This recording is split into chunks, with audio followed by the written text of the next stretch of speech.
Olá! Nessa aula nós iremos fazer o projeto de texto do tema Desafios para o combate da prática de bullying e cyberbullying na sociedade brasileira.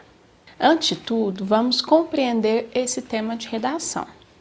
Prática do bullying e cyberbullying é o nosso assunto. Na sociedade brasileira é o nosso local especificado.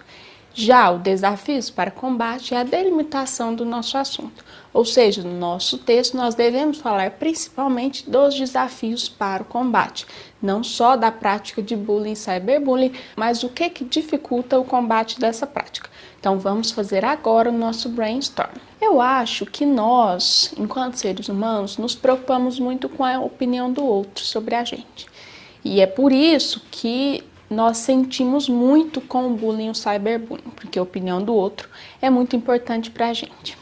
Pensando nisso, da importância da opinião do outro, eu lembro do David Hume, que é um filósofo escocês, que fala exatamente isso, que está na essência da natureza humana, essa preocupação com a opinião do outro. Eu também penso nesse assunto no François Hartog, que fala no livro dele, O Espelho de Heródoto, sobre como nós nos definimos a partir do outro. Nós definimos a nós mesmos como o oposto do outro. Se eu falo o outro é bárbaro, se eu falo o outro é feio, se eu falo o outro é machista, é porque eu me considero o oposto disso. Então, a partir da caracterização do outro, que nós conseguimos definir quem nós somos.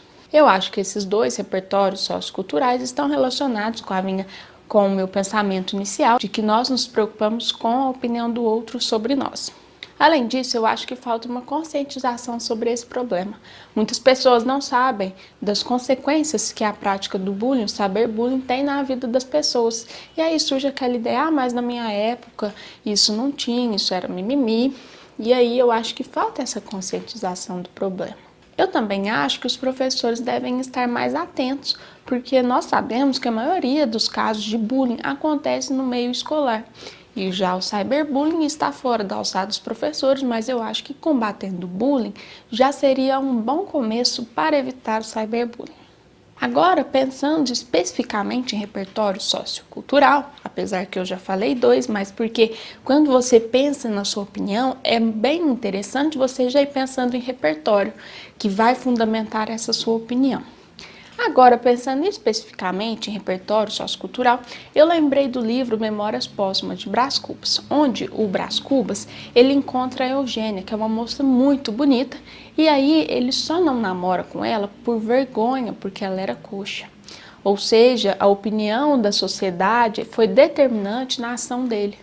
Foi por causa da opinião do outro que ele deixou de fazer algo que ele gostaria, afinal, ela era bonita. Tudo isso está relacionado também com o que eu falei do Hartog, sobre o espelho do Heródoto, e também está relacionado com o pensamento do David Hume. Pensando também em outros repertórios socioculturais, agora especificamente do cyberbullying, porque eu já coloquei vários repertórios e várias opiniões sobre o bullying, mas o nosso tema tem o cyberbullying também. O cyberbullying acontece na internet, então eu vou pensar na popularização da internet, que aconteceu a partir de 1990. Eu também lembrei de outro fato interessante, que quando surgiu o Orkut, aquela rede social bem antiga, a nossa primeira rede social, que era bem na época do MSN, no Orkut tinha as comunidades.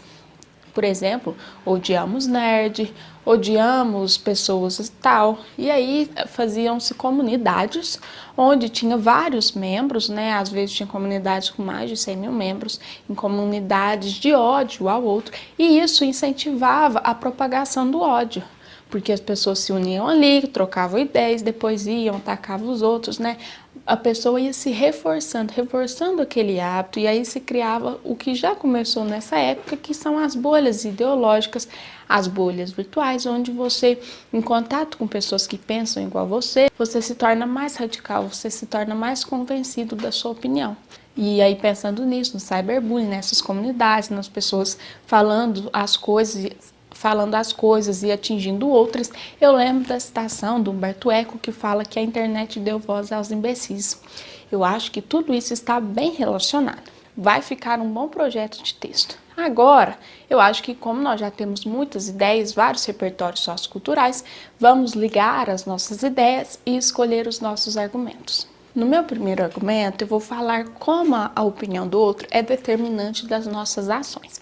E aí, esse argumento eu vou abordar as causas tanto do sofrimento que a pessoa tem pelo bullying e pelo cyberbullying. E aí, para falar essa minha ideia, eu vou citar o Hartog e essa ideia do espelho do Heródoto, que nós nos definimos a partir da opinião do outro. E aí eu vou relacionar com o Machado de Assis, que meio que exemplifica essa teoria, né? Porque o Machado de Assis deixa de namorar com a Eugênia porque ela era coxa e aí ele ficou com vergonha, com medo do que a sociedade iria achar daquilo. E aí eu vou concluir nesse parágrafo que a opinião do outro é fundamental na construção de quem nós somos e é muito difícil nos abstrair disso. No meu segundo argumento, eu vou falar do cyberbullying. Então, eu vou começar primeiro explicando o surgimento da internet, a popularização dela a partir da década de 90. Aí eu vou fazer uma reflexão falando sobre o quanto o ataque ficou mais fácil, né? Porque o perfil fake e o anonimato possibilitou que as pessoas tivessem mais coragem de fazer ataques virtuais. E como exemplo disso, eu vou citar as comunidades do Orkut. Eu tinha aquelas comunidades de Odiamos Nerds. E depois, por fim, eu vou encerrar o parágrafo citando o pensamento do Humberto Eco de que a internet deu voz aos imbecis. Então, eu já tenho meu argumento 1 e 2, e aí eu vou fazer a minha introdução. Vou começar falando sobre o David Hume e a nossa essência humana de nos importarmos com a opinião do outro. E aí eu vou colocar a minha tese, dizendo que o combate a essa prática só será efetivo a partir de uma análise do problema, a análise da causa do problema e também uma análise da potencialidade que a internet deu para essa problemática. Então essa é a minha tese. Agora vamos para a conclusão, onde eu vou propor uma solução que solucione ou o argumento 1 ou o argumento 2, ou que faça uma aproximação entre os dois problemas e consiga resolver os dois. Eu quero que o Ministério da Justiça e as mídias sociais dificultem a criação de perfil fake. Como isso vai ser feito? Aí entra no nosso detalhamento. Isso vai ser feito a partir do momento que, para se criar um perfil numa rede social, será preciso tirar uma foto instantânea com o documento de identidade, assim como é necessário quando você vai criar uma conta pela internet. Isso vai dificultar a criação de perfil fake em massa e aí irá diminuir drasticamente os ataques de cyberbullying, porque as pessoas atacam, né, na maioria das vezes, por usar perfil fake e pela ideia de que o anonimato irá protegê-las.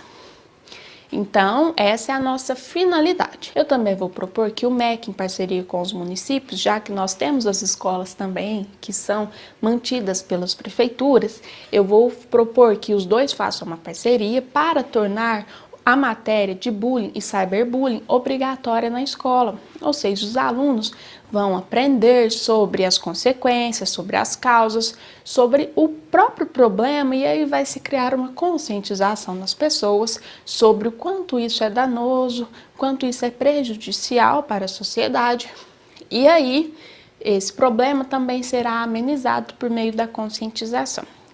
Então essa foi a nossa proposta de intervenção. Vamos ver como ficou o nosso texto? David Hume, filósofo escocês, afirmou que é da natureza humana se comparar com o outro e se preocupar com a opinião dele sobre nós. Dessa forma, fica claro o porquê de opiniões negativas causarem danos psicológicos nos indivíduos.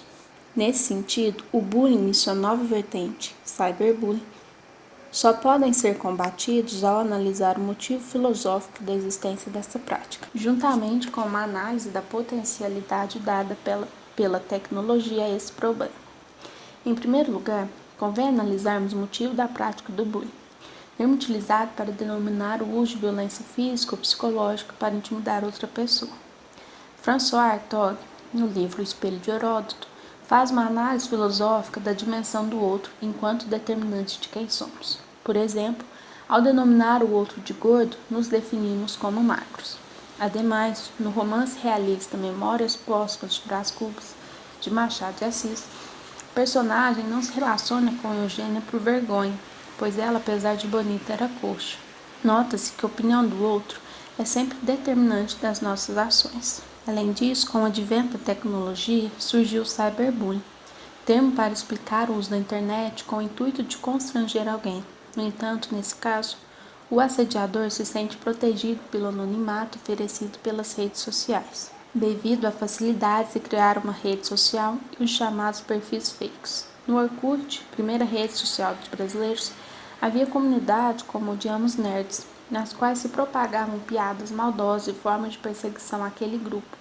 A frase de Humberto Eco, a internet deu voz aos imbecis, se encaixa perfeitamente nesse contexto. Portanto, é necessário que o Ministério da Justiça, em parceria com as redes sociais, dificulte a criação de perfis fakes, por meio de um maior detalhamento das informações de cada usuário, juntamente com o envio de uma foto instantânea ao abrir uma nova conta. Ademais, o MEC, em parceria com os municípios, deve oferecer nas escolas públicas e particulares uma matéria obrigatória sobre o bullying, seus motivos e consequências, a fim de conscientizar os alunos sobre o problema. Essa foi a nossa aula de projeto de texto do tema Desafios do combate da prática de bullying e cyberbullying na sociedade brasileira. Te vejo na próxima aula.